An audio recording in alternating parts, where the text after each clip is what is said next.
Following his time as the governor of the Commonwealth, he is a key member of the Senate Budget Committee who helped organize the bipartisan group known as the Gang of Six. He joins us tonight from Capitol Hill. Senator, it's always good to have you back on this program, sir.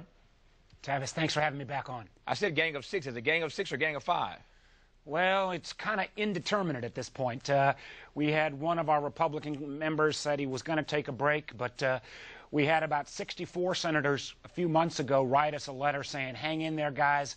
We got to have some kind of bipartisan solution to this $14 trillion debt we're looking at. So we're still at it. Gang of Six or Gang of Five, by any name, what is the mission now? What is, and beyond mission, really, what is the strategy? How do you farm out, or how do the 5 or 6 of you get the others to see it the way you see it, to find some common ground? What's the strategy, Senator? Well, Tavis, you hit the nail on the head. We've seen the Republicans come up with Mr. Ryan's budget that disproportionately made most of the cuts. Medicare and certain other programs. It showed how hard it is to take on this problem if you completely leave off revenues, if you completely keep military spending off the table. We saw the president come up with a proposal that also didn't get a lot of traction.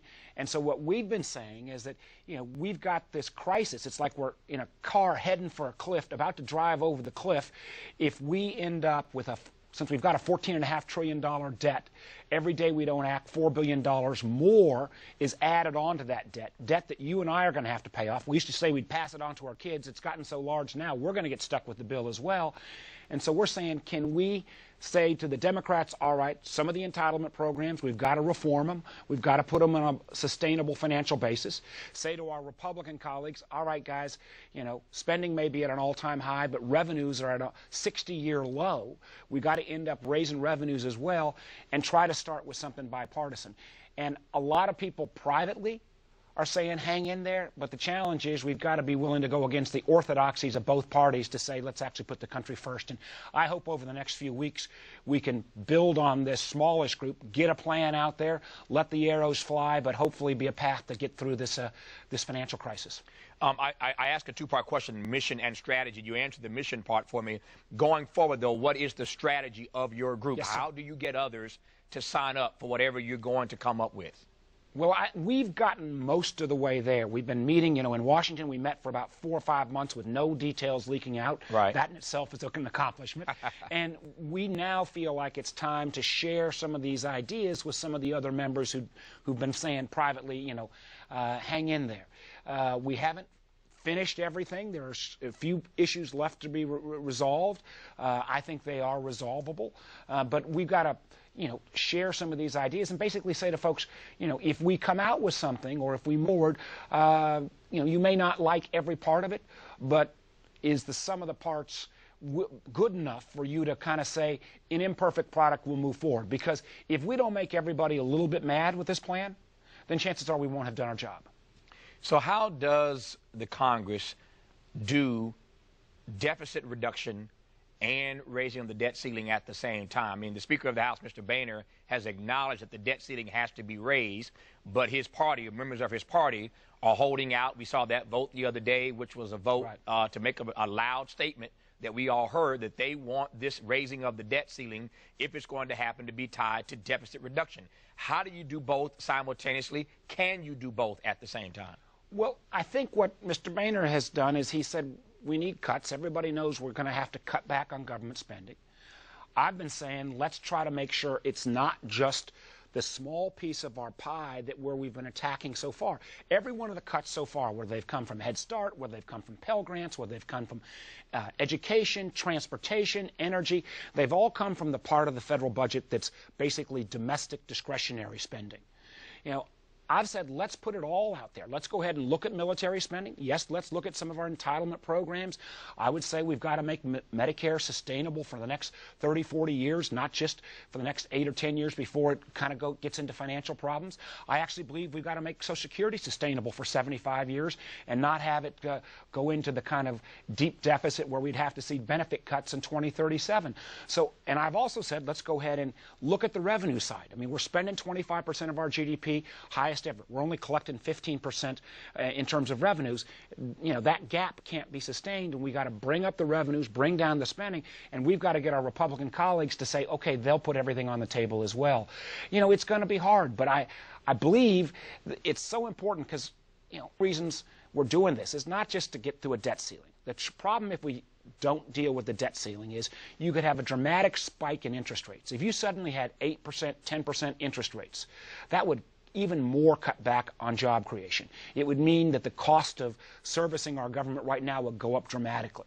So we've got to not, in effect, you know, play chicken with each other about this debt limit.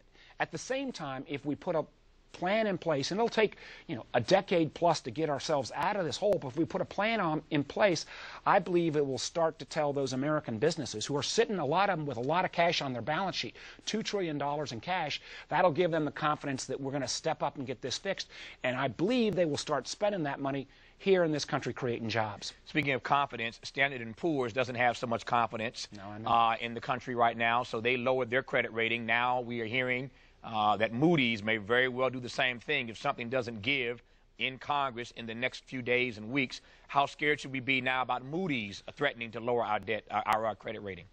Well, Tavis, I think people should be more concerned. I know people's eyes kind of glaze over when you hear about rating agencies and debt ceilings, but the effect this would have on an everyday American family is if interest rates were suddenly to go up to 8 or 10%, if you're trying to buy a car, if you're trying to buy a house, if you work for a business that needs to borrow money to expand, all of that costs go up dramatically, as well as the cost to run the government. Right now, for every dollar we spend, we're borrowing 40 cents. So we've got to go into the marketplace and basically issue treasury notes, and if that interest rates goes up, the cost of that borrowing goes up. So this is a much more than a political battle, and what I am concerned about is American people are starting to lose their faith that we in Congress will put the country first. And, you know, I'm a proud Democrat, but we've got to check our Democrat hats and Republican hats and put the country first and put a plan where both sides give a little. And I'm hoping that this group I've been involved with some other senators might be a path out of it, because we've seen if it's just a Republican plan, it's not going to go through. We've clearly got a lot of folks that if the president comes out with anything, no matter how good, they're going to be against it. So if we start from the Senate bipartisan, I think it might be a path out, and we need people to, you know, rally around. To your point now, how much more difficult is the journey that you're trying to navigate, given that we're headed into an election season, a presidential election season, Yes, a third of the Senate up for re-election, of Yes, course, sir. the House up. How much of this has to do with politics? Well, I think a growing amount. And our window is closing. You see, what we've been trying to do is not just get a plan that would get us through the debt ceiling vote, but would actually put a plan out there that would reform the tax code, that would say, okay, we can actually lower tax rates if at the same time we lower tax expenditures or tax loopholes. I mean, we collect $1 trillion a year in income tax this year. We actually spend $1.1 trillion by things like charitable deductions, other tax breaks, you know, some of them very popular, like interest deductions and so forth. But we could actually lower taxes and generate more revenue if we cut back on some of the tax expenditures. That's going to take some time to do, and if we don't get started, all these things will be punted until after the next presidential race. And, you know, I hope we've got 24 months before the bond markets kind of say, come on, America, you got to step up and get your act together. But I'm not sure, so why would we take that risk? The sooner we can get a plan out there, the sooner we can actually do what people have hired us to do, which is, you know, put a longer-term plan in place rather than just dealing with this debt ceiling, I think the better the country will be. I've got just a few seconds to go here. You mentioned Yes, sir. earlier, you used the phrase earlier, Senator Warner, playing chicken with each other. You were talking specifically about Democrats and Republicans at that moment. But tell me why I should not believe, disabuse me of the notion, if you can, that the person who's ultimately going to blink here is President Obama. He's done it before on issues that matter to those of us who happen to be progressive. Tell me why I should not believe that in this stare down with Republicans in the White House, the president isn't going to give in. He isn't going to cave on this. Well, I hope and pray. I don't believe this president will give in. I think this president has done a very good job with a very tough set of cards he was dealt with him.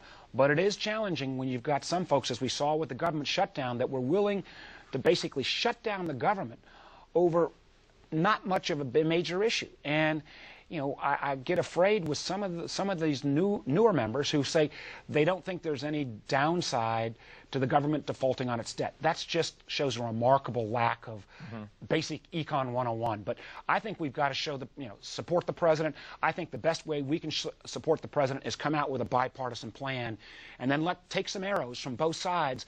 But then that will be ability to move forward. Democratic Senator, or as he put it, proud Democratic Senator out of Virginia, Mark Warner. Senator, always delighted to have you on. Thanks for sharing your insights. Yes, sir, Tavis. Thanks for having me.